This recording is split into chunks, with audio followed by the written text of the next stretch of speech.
अधूरी आत्मा।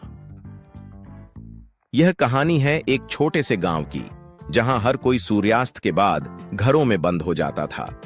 गांव के बाहर एक पुराना और खंडहर मंदिर था, जिसे लोग शापित मंदिर कहते थे। इस मंदिर के बारे में कहा जाता था कि वहां रात में एक आत्मा भटकती है, जो अपने अधूरे काम को पूरा करने के लिए किसी की तलाश में है।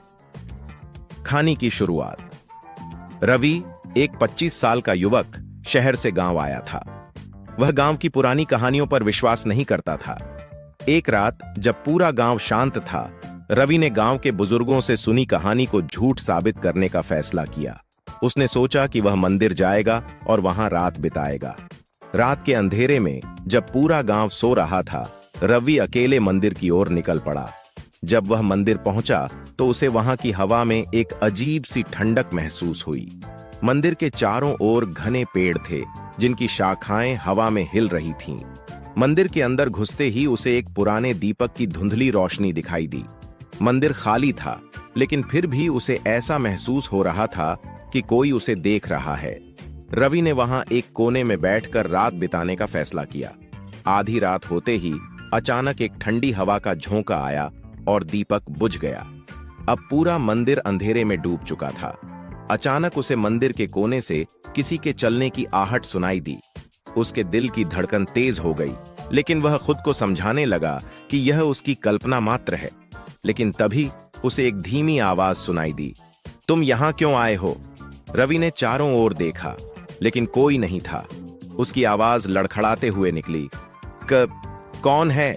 आवाज फिर आई, मैं वो हूं जो इस मंदिर में सालों से कैद हूं। मेरा बदला अधूरा है और मुझे उसे पूरा करना है। रवि डर के मारे कांपने लगा। उसने देखा कि एक धुंधली आकृति धीरे धीरे उसकी ओर बढ़ रही है। यह एक औरत की आत्मा थी, जिसके चेहरे पर गहरा दुख और आंखों में गुस्सा था।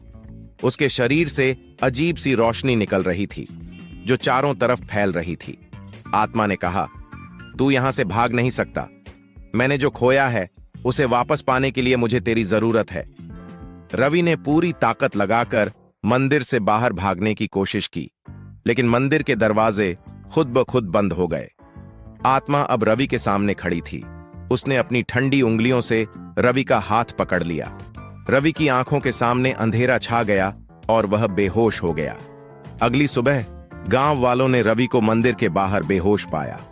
जब उसने होश में आकर अपनी कहानी सुनाई, तो गांव के बुजुर्गों ने उसे बताया कि वह आत्मा एक लड़की की थी, जिसकी सालों पहले इस मंदिर में बलि दी गई थी।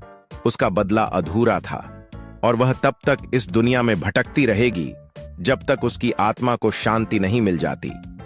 रवि ने उस दिन के बाद फिर कभी उस मंदिर की ओर रुख नहीं किया, लेकिन गांव वाले अब भी कहते हैं कि रात के अंधेरे में उस शापित मंदिर के अंदर से कभी-कभी एक औरत की रोने की आवाज सुनाई देती है।